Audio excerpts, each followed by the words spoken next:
Mana yang lebih baik? Ciptaan Allah atau ciptaan manusia? Mana lebih baik? Manusia atau robot? Robot itu pintar bicara, pintar bergerak. Sekarang ada robot bisa berlari. Mana lebih baik? Manusia atau robot? Alhamdulillah. Pilih mana? Pilih Al-Quran atau Pancasila? Pilih mana? Pilih Nabi Muhammad atau Joko Widodo? Pilih mana? Negara Islam atau negara kafir? Alhamdulillah, semuanya berpotensi direkrut.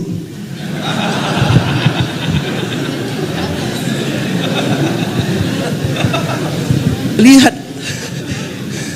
Anda tidak sadar. Sebenarnya dari awal tuh saya sudah menggiring, ya, untuk merekrut.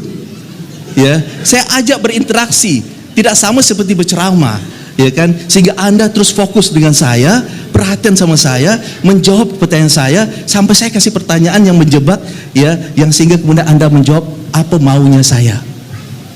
Ya, begitu. Nah, itu 3 contoh jawaban. Inilah dia yang dimaksud dan ingin mencegah paham radikal. Ya, sebenarnya saya arahin ke situ. Ini mencegah paham radikal dan terorisme. Dulu saya juga menjawab sama seperti bapak-bapak di sini, ya, sama. Ya, dengan lugu yang saya jawab, ya Al-Quran dong. Ya, Nabi Muhammad kan uswatun hasanah. Kita harus pilih Nabi Muhammad. Ya, negara Islam lah. Masuk negara kafir kita pilih? Ya, begitu. Tapi itu sebenarnya ada unsur perekrutan. Ya, logika kita itu dipermainkan. Ya, itu baru 3 pertanyaan. Belum saya kasih 20 pertanyaan, langsung bapak-bapak ikut sama saya. Ya maaf, saya bisa begini, saya bisa merekrut karena track record saya setelah 3 tahun pendidikan di Akademi Militer, lulus tahun 90, saya dipilih menjadi instruktur tenaga pengajar. 3 tahun saya bertugas menjadi tenaga pengajar di Akademi Militer. Kemudian jabatan saya dalam Jamaah Islamiyah terus naik dan terus naik sampai pada jabatan yang terakhir sebelum saya ditangkap sama Pak Kurnia dan kawan-kawannya.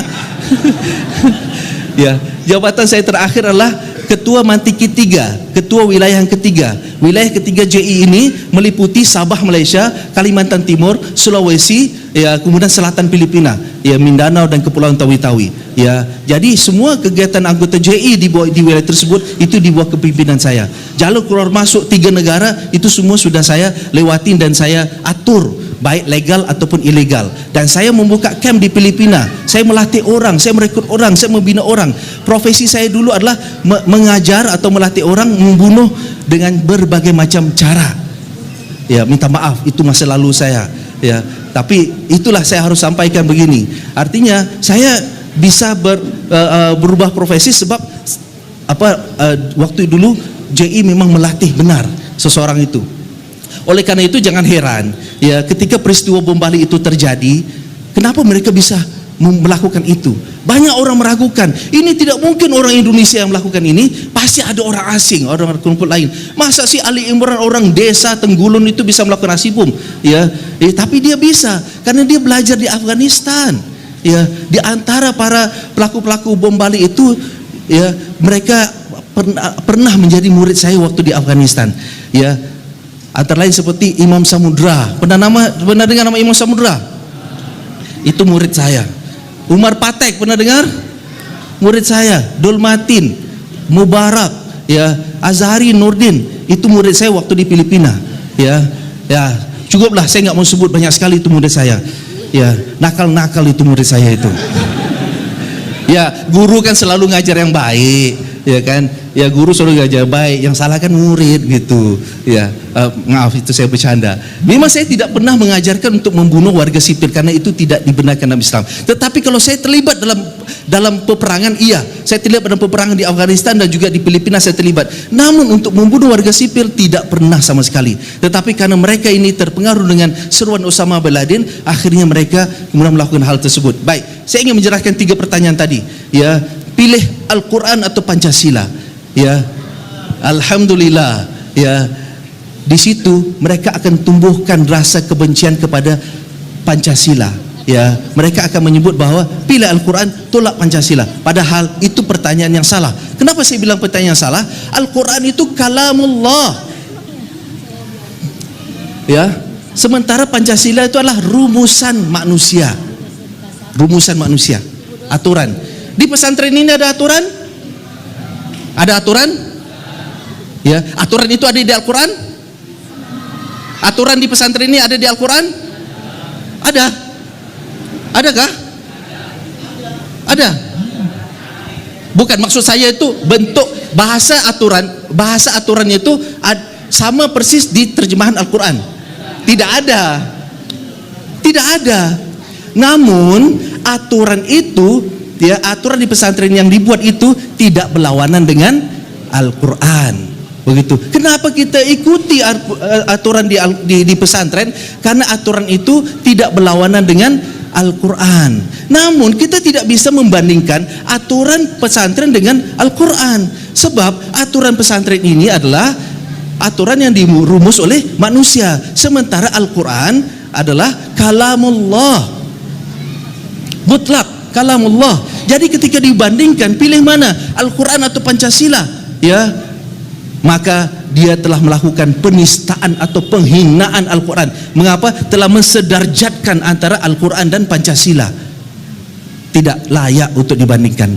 Kalau bahasa zaman now, kalau ingin membandingkan apple to apple, itu bahasanya, ya, membandingkan apple to apple, apple dengan apple, gitu. Ya, kalaupun apple dengan apple, itu pun bandingnya apel luar negeri, ya, dibandingkan dengan apel luar negeri. Jangan dibandingkan apel Amerika dengan apel Malang, ya, tidak sama, begitu, tidak layak. Dalam negeri dengan dalam negeri, luar negeri dengan luar negeri. Artinya kita harus banding seimbang. Nah, kalamullah tidak layak dibandingkan dengan rumusan manusia. Jadi ketika waktu ditanyakan seperti itu pertanyaan sudah merendahkan derajat Al-Quran. Kecuali pertanyaan seperti ini, pilih Al-Quran atau Injil, pasti kita akan menjawab Al-Quran, karena kita tidak mungkin Injil, sebab Injil juga salah satu dari yang diakui sebagai kitab Allah SWT, ya. Namun kita sebagai umat Islam memilih yang update itu adalah Al-Quran. Baik, di mana letak, ya, menumbuhkan rasa kebencian? Nah, perekrutan itu adalah menumbuhkan rasa kebencian.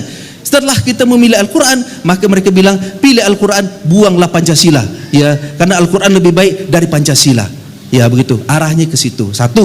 Yang kedua, pertanyaan kedua, pilih Nabi Muhammad atau Joko Widodo? Ya, kita sebagai Muslim pastilah pilih Nabi Muhammad. Tetapi tidak layak, bukan?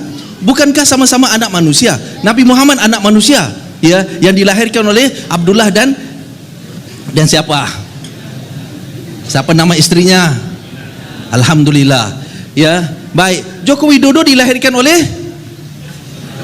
ya, tetap anak manusia juga, hanya kita nggak hafal nama ayah ibunya, ya, enggak apa-apalah. Tetapi sama-sama anak manusia, bedanya adalah Nabi Muhammad dipilih langsung oleh Allah SWT, sedangkan Joko Widodo dipilih oleh rakyat. Suka tidak suka itu hasil dari pemilu, begitu. Beda, tidak bisa kita samakan atau kita bandingkan. Maka dengan bertanya pilih Nabi Muhammad atau Joko Widodo, itu telah merendahkan derajat Nabi Muhammad SAW. Itu pertanyaan yang salah, sebaiknya jangan dijawab, ya. Namun Anda sudah terjebak untuk menjawab, ya. Maka mereka akan bilang, bukankah Nabi Muhammad itu uswatun hasanah? Joko Widodo apa dia? Ya kan, apanya dalam Islam? Nggak ada. Jadi buang aja Joko Widodo, jangan ditaati, jangan diturutin, ya, begitu. Nah, itu arahnya untuk supaya benci kepada pemimpin yang ada. Yang ketiga adalah, ya, pilih mana, negara Islam atau negara kafir. Dikala kita menyebut negara Islam, maka mereka bilang baik, bagus. Pertanyaan berikut, ya, apakah Indonesia negara Islam? Terus jawab, apakah Indonesia negara Islam? Hah?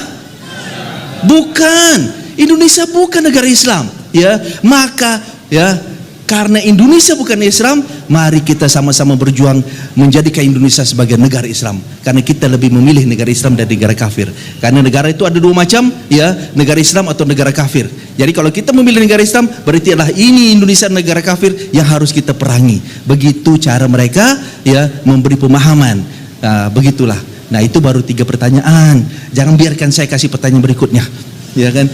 Cukup. Baik, disinilah, ya, maksud saya dihadirkan di sini untuk memberikan sedikit pengalaman dari saya supaya kita semua tercegah, ya, jangan sampai kita terbentengi, jangan sampai kita terpengaruh, ya. Oleh karena itu, apa saja, ya, kita lihat, kita baca, kita nonton, kita dengar, karena zaman ini, zaman sekarang ini, ya, perekrutan itu lebih dahsyat dari zaman saya dahulu.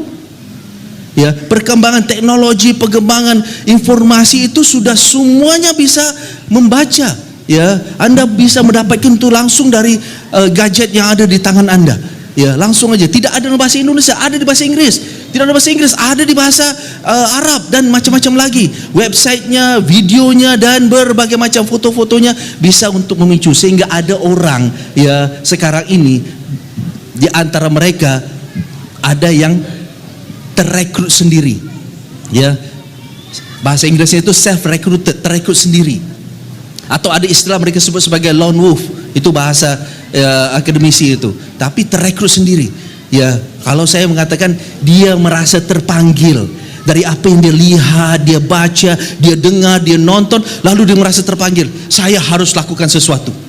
Ya, maka ada di antara satu mahasiswa di Bandung lulusan kimia. Ya, kemudian dia merasa terpanggil dan dia merasa dia mampu. Dia bisa bikin bom, dia bisa meracik, dia coba-coba. Lalu kemudian dia praktek, oh bisa, praktek bisa. Kemudian akhirnya dia terlibat, dia melakukan suatu aksi. Ya, sekarang sudah bebas dia. Ya, ada juga polisi, ya, polisi dan dia merasa terpanggil. Lalu kemudian dia pergi ke Syria. Begitu, polisi Jambi ya, Pak Kurnia ya.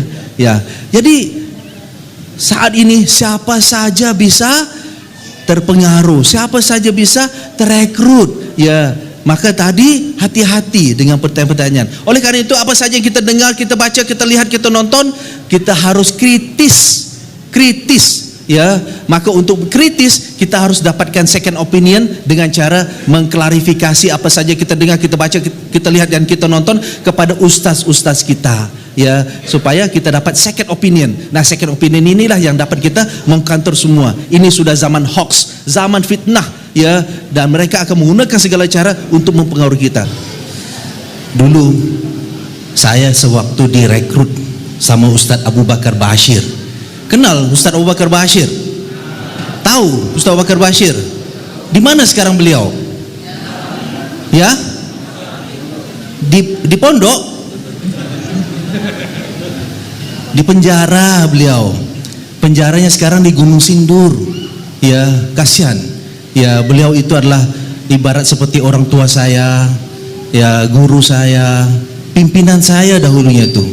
Ya, tapi kemudian beliau ya terlibat dalam persiapan di hutan jantung Aceh tahun 2010.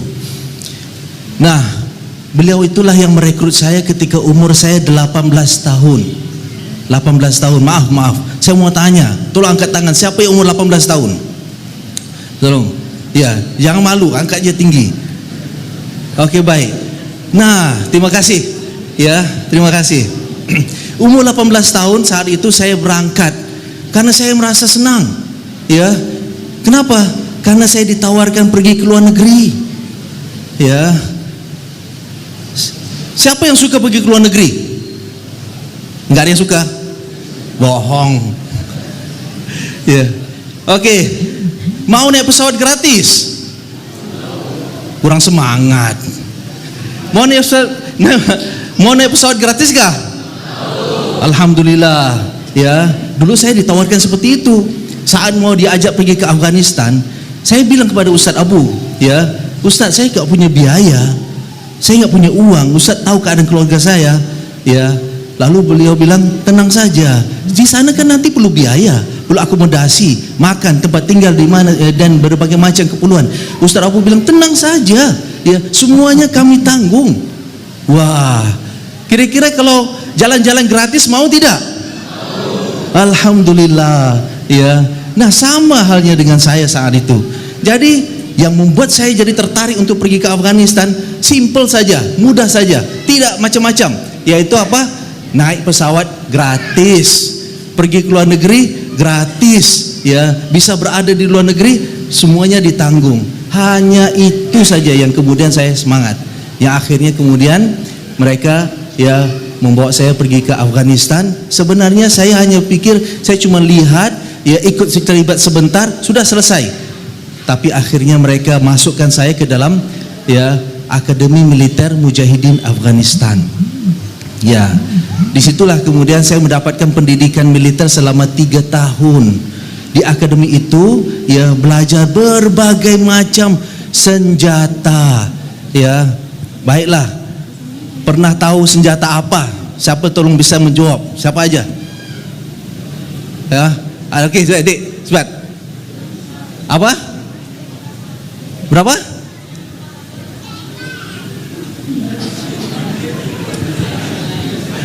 Kurang jelas. Baiklah.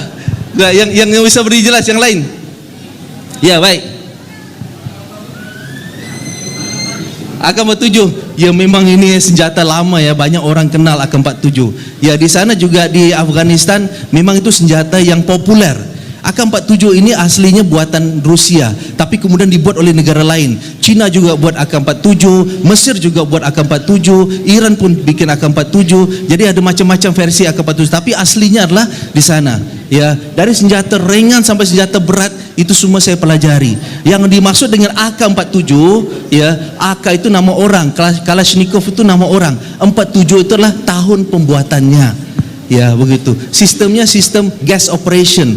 Artinya saya mempelajari itu sampai sistem operasinya ke dalam-dalamnya itu. Dari senjata ringan, senjata berat, dan senjata artileri.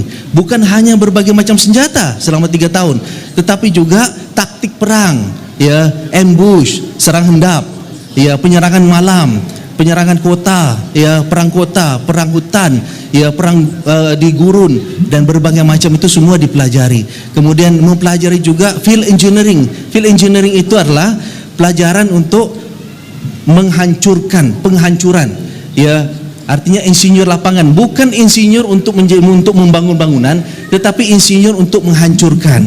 Ya, jadi kalau misalnya lihat bangunan, masuk dalam satu bangunan, terus sudah terbayang di mana letak titik lemahnya, ya, karena dipelajari. Kemudian diperkirakan berapa bahan peledak yang dibutuhkan. Itu sebenarnya asalnya dengan hitung-hitungan.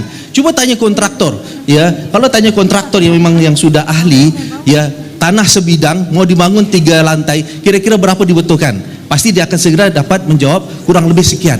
Nah, begitu juga, padahal sebelumnya dia sudah ngitung-ngitung dulu, ya, maksudnya sudah terbiasa. Tapi ketika saat diperlukan waktu yang cepat, dia bisa menjawab. Itu namanya ahli. Nah, begitu juga di akademi militer, awalnya belajar menghitung berapa lebarnya, berapa tebalnya, dan lain-lain begitu. Tetapi karena sudah sering menghitung, akhirnya bisa memperkirakan kurang lebih bahan peledak yang diperlukan bagaimana. Bukan hanya menghitung, tetapi juga meracik, ya, dari bahan kimia, ya, berbagai macam bahan kimia, kemudian dibuat bom begitu. Pernah tahu belerang? Kayaknya nggak pernah dengar ya. Pernah tahu belerang? Ya, itu salah satu bahan. Ya, pernah tahu pupuk untuk tanaman? Itu juga bahan peledak. Ya, pernah tahu aluminium powder yang untuk cat? Aluminium, serbuk aluminium. Yang digunakan, pernah? Baik, itu juga salah satu, ya. Tapi kalau hanya satu unsur itu tidak akan jadi peledak. Namun barang-barang tersebut jika dicampur sesuai pada porsinya dan perbandingannya, itu akan menjadi satu senyawa bahan peledak. Ya, maksud saya bukan 3 bahan itu jadi satu. Itu sebagai contoh saja. Jangan coba-coba, ya, entar ditangkap sama Pak Kurnia. Ya, jadi berbagai macam. Ya, barang-barang di dapur juga bisa digunakan untuk membuat bahan peledak. Sampai segitunya itu semua dipelajari. Ya, bom apa yang terakhir ini yang pernah terjadi masuk dalam berita? Bom panci yang agak terkenal belakangan ini, ya. Begitu. Ya, sayang sekali panci yang dipakai itu salah sebenarnya itu. Alhamdulillah saya bukan gurunya.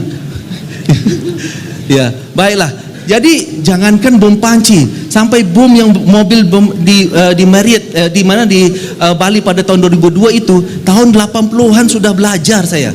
Karena saya ke sana itu tahun 87, umur saya 18 tahun.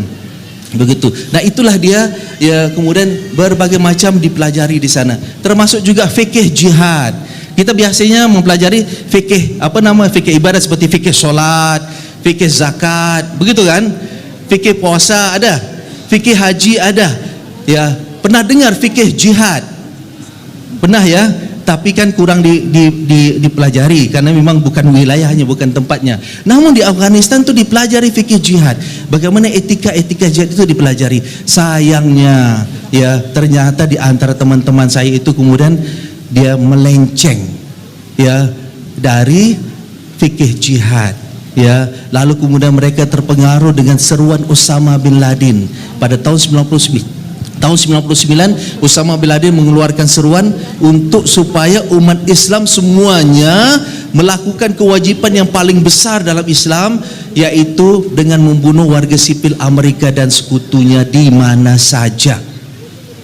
Akibat dari seruan itu, sebagian dari anggota JI, ya maksud saya dalam kelompok JI, terpengaruh dan kemudian setuju. Saya membaca seruan itu pada tahun 99 dalam bahasa Arab, tapi kemudian saya menolak. Mereka mempertanyakan, kenapa saya menolak statementnya Osama bin Laden? Bukankah Osama bin Laden itu mujahid kabir? Ya, seorang yang sangat berjasa di Afghanistan. Ya, saya bilang bukan masalah beliau, jasa beliau, dan juga bukan masalah beliau adalah seorang mujahid kabir, tetapi apa yang beliau serukan ini berlawanan dengan fikih jihad.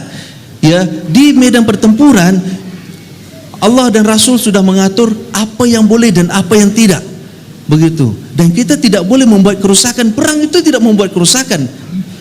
Memang perang itu akan memberi penghancuran, tetapi dengan sengaja untuk merusak sesuatu yang tidak patut dirusak itu tidak boleh. Seperti contoh, ya, dilarang membunuh wanita, anak-anak, orang tua renta, tidak boleh merusak bangunan, tidak boleh merusak tempat ibadah agama lain, ya, tidak boleh membunuh binatang ternak dengan sewenang-wenangnya, dan berbagai macam lagi. Termasuk jika kita melihat ada musuh yang kita benci, ada orang yang kita sangat benci, yang musuh kita yang telah melakukan sesuatu pada kita, lalu kita temukan jasadnya di jalan, kemudian kita cungkil matanya, kita potong telinganya, kita belah dadanya karena saking rasa saking marahnya, itu sebenarnya haram, dan orang yang melakukan itu dijanjikan neraka. Ada hadisnya, ya, itu disebut dalam fikih jihad itu sebagai hukum taktil. Ya, sampai segitunya, karena perang itu bukan nafsu. Perang itu adalah karena memang, ya, marahnya marah lillah, marah karena Allah SWT. Ya, tapi kita melihat mereka belakangan ini membunuh secara sembarangan. Ya, Allah Rasulullah SAW mengingatkan, fa idza qataltum fa ahsinul qatla. Kalau kalian ingin membunuh, bunuhlah dengan cara yang baik. Bukan berarti Rasulullah SAW orang yang suka membunuh, tidak. Tetapi Rasulullah SAW mengarahkan, kalau ingin membunuh dan memang patut dibunuh, bunuhlah dengan cara yang baik. Maka etika membunuh atau hukum membunuh dalam Islam itu adalah dibunuh pancung, ya, karena dengan demikian tidak ada unsur penyiksaan, ya. Makanya diatur bagaimana panjang pedangnya, kemudian bagaimana cara menghayunnya, ya, itu dalam kitab ulama juga menyebut hal tersebut, dan bagaimana cara menghayunnya sehingga kemudian sekali tebas putus lehernya itu, dan itu tidak terasa. Ya, kenapa? Ya, ibarat seperti orang yang ya, digigit nyamuk katanya itu. Ya, wallahu alam. Tetapi jika hukum bunuh seperti gantung, tembak, itu ada unsur penyiksaan, karena tidak orang langsung mati ketika waktu dihukum gantung. Hukum tembak pun belum tentu langsung mati, dia akan merasa nazaknya itu. Dan apalagi dengan listrik atau dikasih racun, ya, itu semua ada, ya, unsur penyiksaannya, karena dia akan merasakan kesakitan sebelum mati. Nah, makanya kalau kita menyembelih binatang, ayam misalnya, ya, maka yang perlu kita persiapkan adalah pisau yang cukup panjang, pisau yang tajam dan bersih, lalu kita potong. Nah, bolehkah pisau ini yang kita potong ayam tadi kita pakai untuk potong kerbau? Boleh atau tidak? Kok nggak ada yang jawab? Pisau yang kita pakai untuk ayam tadi, yang bersih, yang tajam, ya, lalu kita pakai untuk ayam, kemudian kita pakai untuk potong, untuk sembelih kerbau, boleh atau tidak? Boleh. Ya, boleh. Kenapa? Ya, kita sayat-sayat kan, mati nggak dia? Lama-kelamaan mati nggak dia?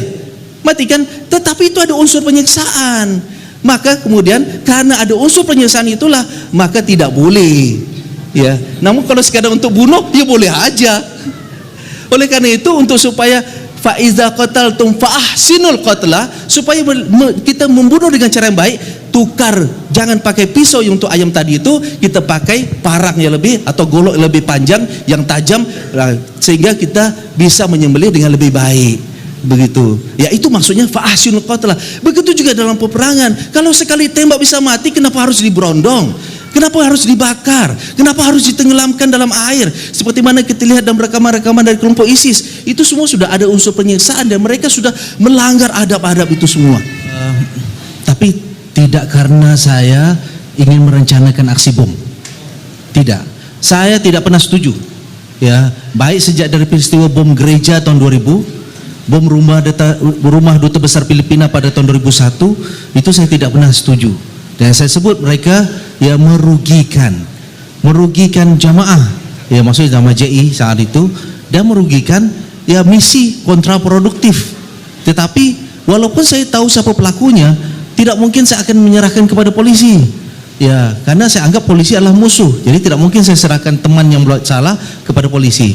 Jadi tidak, Pak. Hanya polisi curiga bahwa saya menyembunyikan pelaku bom Bali. Dan saya tidak menyembunyikan. Hanya saya ingin menyembunyikan istrinya Mukhlas alias Ali Gufron. Karena Mukhlas alias Ali Gufron itu istrinya adalah adik kandung saya. Nah, itu benar. Ya, dipukul di Medan, di Madiun itu karena saya membuat kegiatan pembinaan di dalam penjara. Hingga sekarang pun tahun ini 5 penjara saya buat kegiatan pembinaan kepada napi-napi kasus teror, supaya mereka ya menolak untuk tidak mau melakukan aksi lagi atau tidak melakukan aksi bom lagi. Nah, karena masih terbatas kemampuan saya dan teman-teman, sehingga cuma 5 penjara tahun ini. Belum lama ini kami bersama Pak Kurnia di LP Palu. Ya, dari LP Palu baru kami ke sini. Ya. Baik, sebenarnya apa yang kita baca dalam Al-Quran banyak sekali kisah masa lalu. Banyak kisah masa lalu, Bapak. Saya mengisahkan masa lalu saya sedikit dari kisah masa lalu, bukan maksud membanggakan, tidak, tetapi untuk menjadi pelajaran. Seperti contoh, kok bisa terpengaruh? Bagaimana bisa terpengaruh? Ya, supaya jangan sampai di masa depan, ya Bapak Ibu, ya Bapak-bapak, ya atau adik-adik terpengaruh kemudian bergabung menjadi seperti mereka. Nauzubillah min zalik. Ya, hanya ini sebagai menjadi pelajaran. Ya. Oleh karena itu saya sharingkan di sini. Kepada penanya yang pertama tadi itu, ya, tidak ada hubungannya Islam dengan terorisme. Benar. Ya, Islam bukan terorisme dan Muslim bukan teroris. Tidak ada hubungan. Namun, ya, yang menjadi masalah ini adalah orang kita, orang Islam yang kemudian mengaku menjalankan Islam tetapi mereka menyimpang. Ini adalah fitnah kita. Ya, mereka mengaku berbuat jihad. Di Bali itu jihad, bom Marriott jihad, ya, padahal yang saya pelajari, yang saya paham itu bukan jihad. Jihad ada waktunya. Kapan jihad itu fardu ain, kapan jihad itu fardu kifayah. Jihad ada tempatnya. Ibarat seperti kita ini solat ada tempatnya. Bagaimana? Bolehkah solat di toilet yang besar dan bersih? Bolehkah solat di toilet? Tidak boleh, walau sebersih apapun tetap tidak boleh solat di toilet. Begitu, ya. Nah, begitu juga jihad ataupun perang. Rasulullah SAW terlibat dalam pertempuran, benar, ya. Dan sejak dari perang Badar, perang Uhud, ya, perang Khandaq dan berbagai macam perang, ya, itu semua kalau kita pelajari sirah-sirah kisah perangnya Rasulullah SAW, itu semua bersifat defensif, bersifat pertahanan, bukan ofensif, bukan penyerangan. Tetapi yang dipraktekkan oleh orang-orang ini adalah penyerangan. Pertanyaannya, apakah orang yang lagi makan ikan bakar di pinggir pantai itu tempat jihad? Tempat jihad kayak itu? Apakah yang lagi makan sarapan pagi di Hotel Marriott itu tempat jihad? Bukan. Ya, tetapi mereka meyakini itu tempat jihad. Bagaimana? Mengatasi nama Islam, menggunakan Al-Quran, dan mereka menyebut, bukankah Allah SWT sudah memerintahkan kita untuk membunuh orang kafir? Faqtuluhum haitsu saqiftumuhum. Ya, bunuhlah orang kafir itu di mana saja kalian temu mereka. Dan mereka pakai usul fikih, al-aslu fil amri wajib, ya, asal kepada perintah itu adalah wajib. Jadi Allah sudah perintahkan, bunuh orang kafir di mana saja kalian temui mereka, ya. Dan ada lagi ayat-ayat yang lain, waqatiluhum hatta la takuna fitnah, perangilah orang kafir itu di mana saja kalian, perangilah orang kafir sampai tidak terjadi fitnah lagi, dan berbagai macam ayat-ayat tersebut, ya. Jadi mereka menggunakan ayat itu meyakini bahwa Allah sudah perintahkan. Dan bahkan adik ipar saya, pada saat saya bicara dengan adik ipar saya itu Mukhlas di penjara, lalu saya bertanya, Ustadz, kenapa Ustadz melakukan aksi bom? Lalu beliau marah sama saya, antum lupa ya, Allah sudah perintahkan kita untuk membuat bom. Waduh, Di mana Ustaz ayatnya? Memang ada ayat bom, perintah bom dari Al-Quran? Ya, bukan. Allah sudah perintahkan kita semua umat Islam untuk menjadi teroris. Ayo. Ya, Bapak Ibu setuju mau jadi teroris? Ya tidak dong. Tetapi mereka bilang, buka surah Al-Anfal ayat 60. Bunyinya, ya, wa a'iddu lahum mastata'tum min quwwah wa min ribatil khail turhibuna bihi aduwallahi wa aduwakum wa akharina min dunihim la ta'lamunahumullahu ya'lamuhum wa ma tunfiquna min syai'in fi sabilillahi wa fa ilaikum wa antum la tuzlamun. Di mana letak katanya itu? Kata turhibun, turhibuna bihi. Terjemahan dalam terjemahan buku terjemahan Departemen Agama itu menerjemahkan, ya, kalian menggentarkan atau kamu menggentarkan. Tetapi mereka menerjemahkan, bukankah Arab Saudi telah menerjemahkan kata terorisme dengan kata irhab? Yang namanya teroris irhabi, terorisme irhab, begitu. Jadi hanya ada satu ayat di Al-Quran yang cocok, yaitu turhibun, arhaba yurhibu irhaban. Ya, maka mereka menerjemahkan wa'idul lahum, persiapkanlah kalian kekuatan yang kalian mampu, wa min quwwatin wa min ribatul khair, ya, turhibun, kalian gunakan itu, kalian menteror adu Allah, musuh Allah, wa aduwakum, dan musuh kalian, wa akharina min dunihim, dan orang lain yang akan merasa terterorkan. Jadi atas dasar alasan itu mereka berbangga disebut sebagai teroris. Kita nggak mau disebut teroris, tapi mereka mau. Saya pernah berkunjung, ya, di satu rumah teman saya dulu. Saya mau silaturahmi, ya biasa saya memang suka berkunjung. Saya hadapi mereka, walaupun dipukul Pak, saya datangi lagi, begitu. Nggak peduli saya. Ya, Rasulullah lebih lagi dari itu kan. Ya tetap saya datangi ke penjara, saya datangi orang yang sudah pernah di penjara, ya saya datangi. Ada salah satu rumah saya datangi, di pintu rumahnya ada doa. Biasa kan kalau masuk ke rumah ada doa, ya, ada stiker salam, ada stiker doa. Ini ada satu doa yang sangat tertarik bagi saya. Bunyinya begini, ya Allah, jadikanlah aku seorang teroris. Ini benar, karena mereka yakin bahwa mereka harus menjadi teroris. Ustadz Abu Bakar Bashir, ketika tahun 2013 saya bertemu sama beliau mengingatkan saya, ya akhi Sulaiman, beliau panggil saya Sulaiman, ya, karena itu nama saya waktu di Afghanistan. Ya, saya lebih dikenal nama Sulaiman di kalangan mereka. Ya akhi Sulaiman, ya antum jangan sebut ikhwan-ikhwan yang melakukan aksi bom itu teroris, ya. Saya bilang, Ustadz, saya tidak pernah sebut mereka teroris, tetapi mereka yang menyebut diri mereka sebagai teroris. Lalu Ustadz bilang, oh kalau begitu, kata Ustadz, kalau begitu teroris itu ada dua macam.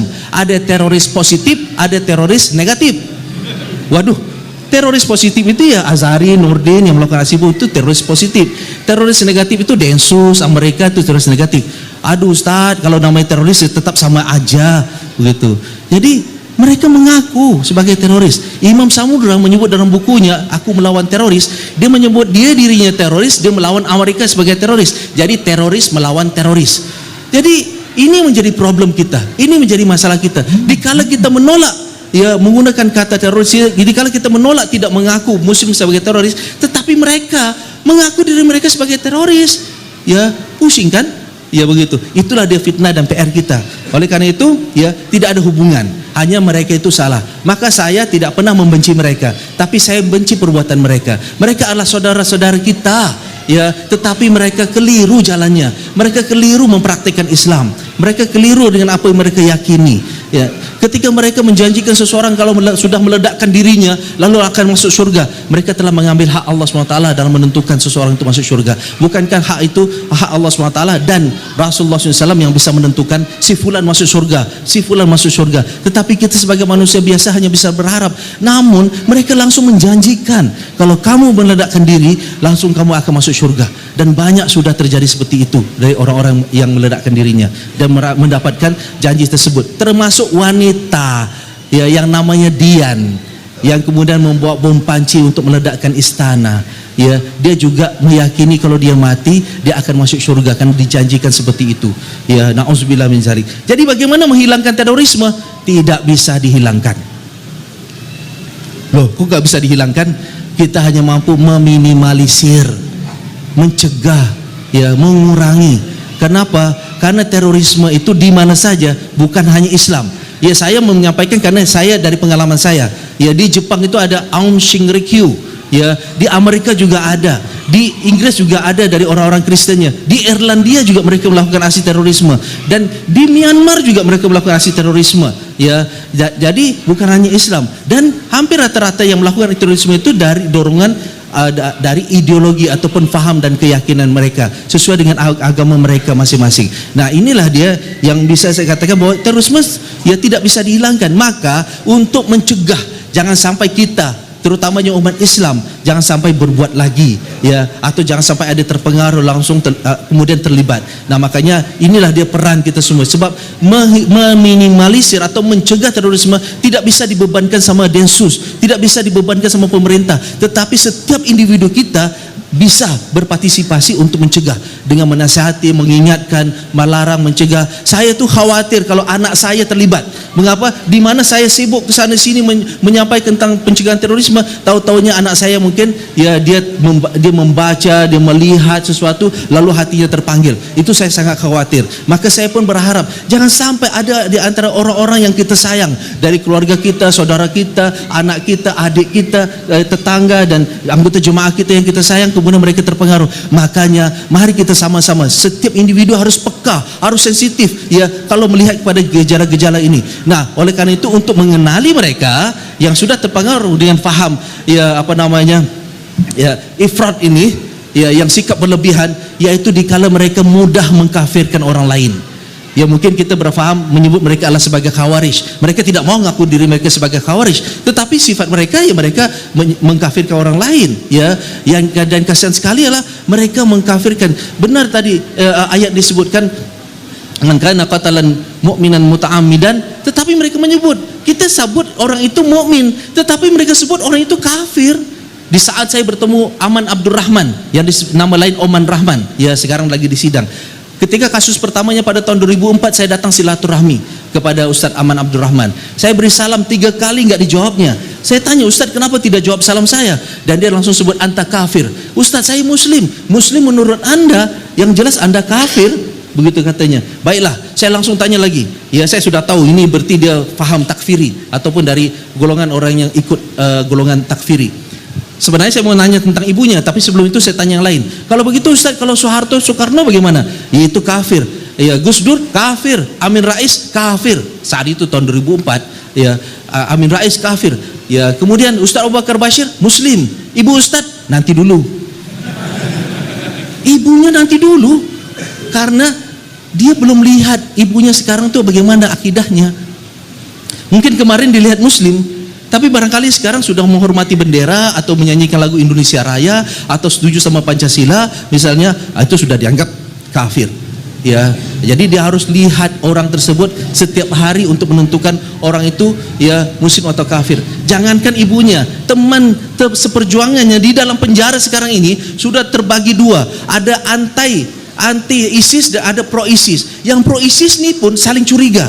Dikala ada di antara teman mereka yang senyum kepada sipir, kepada petugas lapas, itu langsung dicap kafir, langsung dipanggil kafir. Senyum saja kafir. Karena mereka bilang kalau senyum itu berarti sudah berwala. Senyum itu berarti sudah suka, ya. Jadi wala wal bara itu harus tegas katanya. Senyum pun tidak boleh kepada tauhid, ya. Padahal kita diajarkan bagaimana bermuamalah kepada yang bukan Islam, apalagi dengan Islam. Nah, ini sempit sekali dunia mereka ini, ya, kasihan sekali. Dan itulah dia yang kemudian yang terjadi. Dan Aman Abdurrahman ini hafizul Quran, banyak hadis yang dihafal, banyak kitab-kitab yang dibaca, tapi saya nggak mengerti kenapa dia menjadi faham takfiri. Ya, wallahu alam. Jadi yang bisa jadi kita semua bisa ikut berpartisipasi dalam meminimalisir atau mencegah terorisme. Nah, masalah negara-negara lain yang kemudian ya mengkampanyekan terorisme, biarin aja. Amerika bilang Islam terorisme, biarin aja, terserah mereka lah, begitu. Tetapi kita harus tunjukkan, ya, mereka sengaja memancing umat Islam, ya, sengaja untuk membangkitkan kemarahan umat Islam. Dikala kita bangkit dan kita marah, lalu kita bersikap anarkis, lalu mereka menjadikan itu sebagai pembenaran apa yang mereka tuduhkan. Lihat tuh, apa yang saya bilang benar kan? Ya, mereka bentuk film fitnah yang 15 menit yang menunjukkan bahwa Islam itu keras, menyuruhnya bunuh-bunuh saja. Itu kemudian ada di antara umat Islam di belahan dunia yang lain yang bersikap anarkis, lalu itu dijadikan sebagai pembenaran. Benar kan apa aku bilang? Islam itu memang anarkis, ya begitu dan lain-lain. Jadi biarin aja. Yang penting bagaimana kita bisa menjaga umat Islam, ya umat Islam kita ini tercegah, jangan sampai terpancing dengan apa yang mereka arahkan. Jadi terorisme itu memang ini apa namanya? Maka saya ingin menjawab lagi tentang masalah menghilangkan nyawa. Saya yakin polisi itu pasti akan rugi kalau ada orang yang tertembak. Ketika tertembak, maka dia tidak dapat mengorek informasi. Begitu. Saya ketika waktu ditangkap, 6 polisi menodongkan senjata pada saya berharap saya akan mati. Ya, saya mengajarkan bukan hanya mengajar menembak, bukan mengajar bagaimana membunuh dengan berbagai cara, tetapi bagaimana membuat musuh panik. Ya, saya tidak mengajarkan membunuh diri, karena membunuh diri sejak dari dulu saya ajarkan itu haram. Tetapi memancing musuh untuk membunuh itu boleh, ya, karena orang lain yang membunuh. Begitu, bukan kita bunuh diri. Maka ketika waktu saya berpikir tidak mungkin saya melarikan diri, maka saya harus lawan sampai mati, dan itulah yang saya ajarkan, lebih baik mati daripada ditangkap. Maka saya berusaha ketika polisi suruh diam jangan bergerak, saya berusaha untuk mengambil senjata polisi dengan harapan mereka menembak saya. Tetapi kan Allah takdirkan yang lain. Bukankah kita yakin bahwa ajal itu tidak bisa, la yastaqdimuna sa'ah wa la yastakhirun, tidak ada yang bisa memajukan dan tidak ada yang bisa mengakhirkan. Maka ternyata benar, ya, walaupun saya berusaha untuk merampas senjata polisi, tetapi Allah takdirkan yang lain. Ya, babak belur juga polisi, 2 polisi cedera, ya, 1 patah tangannya, 1 patah kakinya. Tadi Pak Kurnia belum cerita anggotanya yang patah, ya, malu beliau itu. ya, makanya saya diborgol sampai 3 pasang. Baiklah, jadi jangankan saya yang pengen mati, ada di antara mereka yang licik, ya, seperti di Medan. Ketika saat ditangkap, ya, kooperatif, tapi dia lihat ada senjata anggota yang lengah, langsung diambil dan dia kokang. Karena jaraknya berdekatan dengan yang lain, anggota terus menerkam dia dan dia tidak sempat menembak. Terus ada lagi 1 orang, anak murid saya di Jakarta pada tahun 2003 ditangkap, ya, saat diperiksa. Terus barang bukti senjata dia ditempatkan di depan, padahal sudah dibongkar, dipisahkan. M16 itu sudah dipisah 2, bisa 3, maksudnya magazin bagian depan dan bagian belakang, jadi 3 bagian. Nah, ketika waktu penyidik itu lengah, dia langsung mengambil senjata tersebut, dia masuk ke kamar mandi, ya, kemudian dia pasang, dia tembak polisi keluar dan dia tembak dirinya. Ya, jadi mereka itu saya paham benar. Mereka tuh selalu berpikir lebih baik mati daripada ditangkap. Nah, kalaulah misal terjadi ada ditangkap tersebut, saya sebenarnya tidak tahu apa yang terjadi yang belakang ini. Ya, seperti beberapa orang tersebut. Namun dalam hati saya kebayanglah mereka tuh semua pingin mati, tidak mau ditangkap karena tidak pernah ada yang dipuji kalau ditangkap. Pernah kan puji? Bagus ya dia ditangkap. Ada nggak muji gitu? Nggak ada kan? Ya, jempol dia ditangkap, maksudnya angkat jempol kita. Maukah kita bilang itu sama teman kita? Tidak kan? Kita hanya bilang, waduh salah dia, waduh keliru dia, bodohlah dia. Ya, jadi memang teori itu dulu saya diajarkan. Ya, makanya dulu di Akademi Militer Mujahidin Afghanistan itu diajarkan escape and evasion. Bagaimana melarikan diri kalau sudah ditangkap dan bagaimana menghindarkan diri ketika ditangkap, itu diajarkan. Makanya di situ diajarkan, diberi doktrin lebih baik mati daripada ditangkap. Nah, kenapa saya tidak lari setelah ditangkap polisi? Ya, itu lain ceritanya. Ya, nanti tunggu pertanyaan Bapak-bapak. Ya. Maka ini, ya, dari sekian 1.400 yang ditangkap, berapa yang terjadi penembakan di tempat? Ya, sedikit. Kalaulah polisi dituduh main tembak, kok tidak semuanya ini main tembak? Ya, jadi mohon tidak mengeneralisasi. Saya teringat ayat Allah SWT, ya, wala yajrimannakum syana'an qaumin ala an la ta'dilu i'dilu huwa aqrabu littaqwa. Walaupun kita tidak suka sama polisi, tolonglah bersikap adil, ya, misalnya. Tapi bukan terjemahan itu ada polisi. Walaupun wala yajrimannakum syana'an qaumin alla ta'dilu, jangan sampai kalian membenci pada suatu kaum atau seseorang itu kalian berlaku tidak adil. Berlaku adillah, karena itu ya akan lebih baik. Nah, artinya jika pun ada perasaan kita tidak suka sama polisi, tetap kita harus bersikap adil. Pada saat saya ditangkap, saya berusaha bersikap adil. Apakah polisi jahat sehingga menangkap saya? padahal saya tidak terlibat dalam aksi bom. Ya, lalu kemudian saya mendapat jawaban, bukan karena polisi, tapi karena keinginan Allah SWT sehingga saya tertangkap. Ya, itu panjang ceritanya. Di kepala saya itu banyak sekali berpikir bagaimana ya menerima kenyataan saya itu ditangkap. Jadi ya kita boleh protes sama polisi. Kita bisa mengingat polisi, please tolong berusaha tangkap ya hidup-hidup, jangan ditembak. Namun keadaan di lokasi kita tidak tahu. Masa ya mereka menodongkan senjata polisi dengan tangan kosong? Gimana? Masuk akal tidak? Tidak kan? Ya, polisi juga bukan masalah takut, dia menjaga keamanan dirinya. Nah, ini semua logika yang ada. Jadi ketika kita tidak tahu, ya lebih baik kita ya diam atau kita klarifikasi pada pihak polisi dan kemudian serahkan pada Allah SWT. Namun kita juga bisa protes, tolong jangan tembak. Ya, itu yang bisa diterima ya Pak ya. Ya harus dong. Saya juga tidak mau masa teman saya ditembak, orang-orang lain ditembak. Saya juga tidak suka. Saya juga protes. Baik, kepada penanya berikutnya, definisi teror itu jelas. Kita bisa lihat ya banyak penulisan-penulisan tentang terorisme. Intinya yang namanya teror itu pasti terlibat dalam masalah menakutkan, merusak, membunuh secara sembarangan. Ya itu pasti jelas namanya teror. Oleh karena itu di dalam undang-undang, saya ingat ya kalau saya keliru tolong diluruskan nih Pak Kurnia, bahwa disebut ya seseorang, bukan sekelompok, seseorang. Jadi yang dinilai itulah perorangannya terlibat dalam sesuatu aksi yang merugikan, merusak secara massal, ya menimbulkan ketakutan dan lain-lain. Jadi ada efek-efeknya itu. Bukan hanya satu efek, ada efek yang beruntun ya yang kemudian bisa menunjukkan bahwa dia itu adalah masuk dalam kategori terorisme. Yang ditangkap oleh Densus bukan hanya Islam. Di Luwu ya sekitar tahun 2007 ya 2007 sekitar tahun 2005 2006 saya lupa tahunnya yang pasti ya, ada 17 orang Kristen yang ditangkap kemudian dikenakan pasal kasus terorisme dan mereka dipenjara, ada yang kena 10 tahun, ada yang kena 7 tahun ya di di penjara Luwu mereka itu. Jadi intinya tidak hanya orang Islam saja yang ditangkap. Kalau mereka masuk pada pasal tersebut ya berarti mereka akan dikenakan ya kasus terorisme. Ya. Dan saya setuju di antara masalah ketidakadilan itu memicu orang untuk melakukan aksi.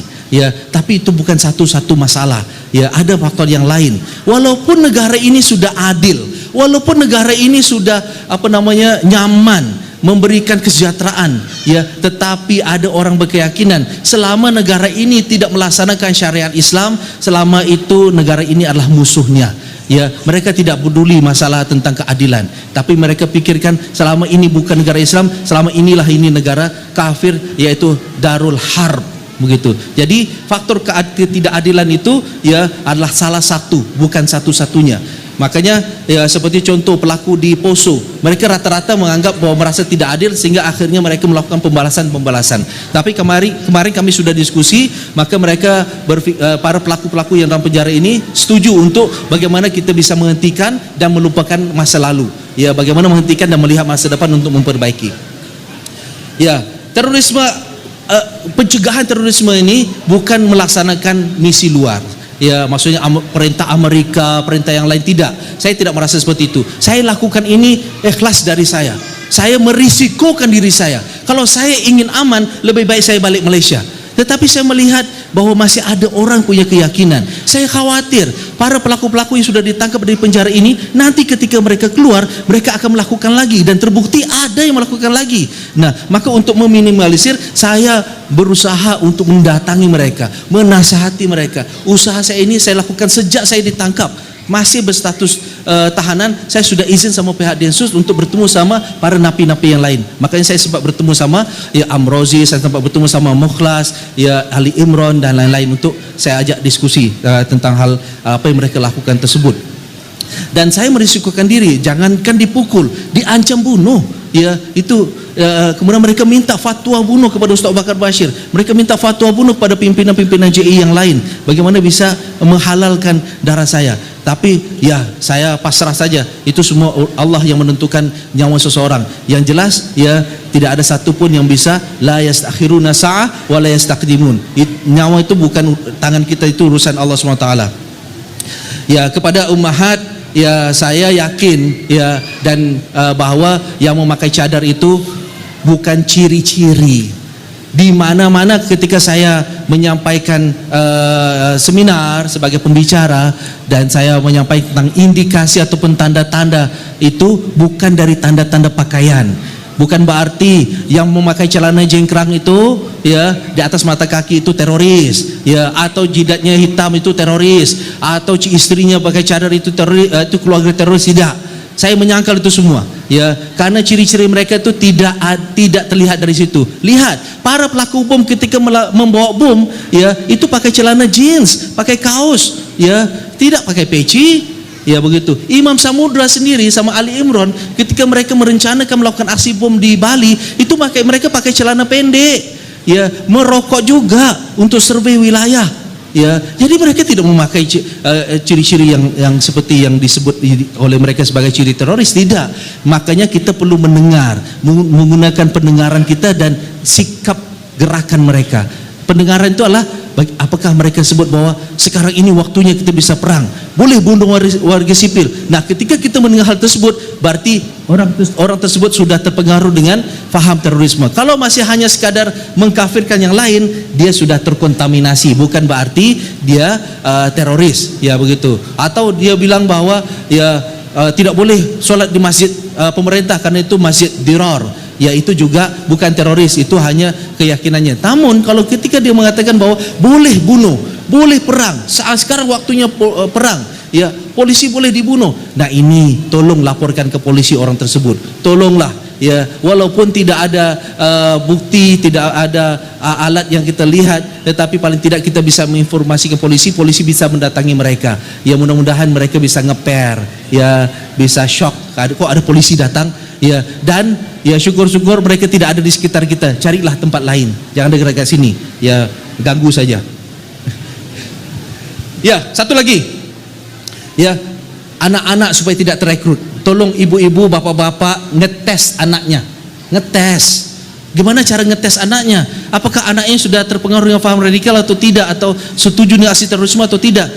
Di saat misalnya contoh nonton berita, ada berita tentang luar, ya lihat, nak, menurutmu gimana ini nak? Ya kan, ketika dia bilang, wah nggak apa-apa itu bah, ya kan, nggak apa-apa itu Abi, ya Amerika biarin aja tuh dibunuh, ya, itu hati-hati. Oh biarin aja tuh orang sipil itu dibunuh, ya itu berarti anak kita sudah terpengaruh. Dan ada indikasi bahasa-bahasa yang lain. Mungkin itu salah satu ngetesnya. Bapak Ibu lebih tahu bagaimana cara bertanya dan mengetes anak-anak dalam hal tersebut. Tapi paling penting adalah tolong tanya, tolong perhatikan, karena ada keluarga yang kemudian dari keluarga yang yang dinilai sebagai keluarga yang Pancasilais, keluarga yang NKRI, dari keluarga polisi, ternyata anaknya terlibat dalam membakar kantor polisi, menyatakan bahwa polisi itu togut, bapaknya togut.